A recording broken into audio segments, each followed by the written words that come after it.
Madam చేతికి డబ్బులు ఇచ్చి పెట్టు. అయ్యా చంద్రబాబు నాయుడు గారు మొన్న ఎన్నికల్లో 1000 రూపాయలు పెన్షన్ పెంచుతారని చెప్పారు. 4000. అలాగే మే నెల జూన్ నెల కలిపి మరో 3000. అంటే ఆ 4000కి 3000 కలిపి 7000 మీకు పెన్షన్ చంద్రబాబు నాయుడు గారు చూడండి.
హామీలు ఇవ్వడం ప్రతి రాజకీయ పార్టీలు చేస్తారు, కానీ హామీలని 100% అనుకున్న టైంలోని నెరవేర్చడం అన్నది ఒక తెలుగుదేశం చంద్రబాబు నాయుడు గారు.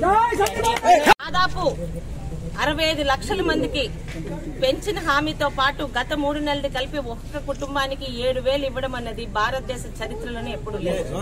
828 కోట్లని ఈ రోజు ప్రజలకు ఇచ్చిన హామీగా మరి ముఖ్యమంత్రి ఎంత బాధ్యతగా ఉన్నారంటే ఈ రోజు ఉదయం 6:30కే ఆయన తాడేపల్లి దగ్గర ఉన్న ప్రతి ఒక్క కుటుంబానికి ఒక ముఖ్యమంత్రి వెళ్లి ఇచ్చారు. ప్రజలందరికీ ఒక రాజకీయ నాయకురాలుగా కాదు, ఒక సామాన్య ఆంధ్ర రాష్ట్ర పౌరురాలుగా ఒకటే మాట, బెడ్రూముల్లోంచి కదలని ముఖ్యమంత్రి కాదు, ప్రజల మధ్య ప్రజలతో ప్రజల కోసం బ్రతికే ముఖ్యమంత్రి చంద్రబాబు నాయుడు గారు.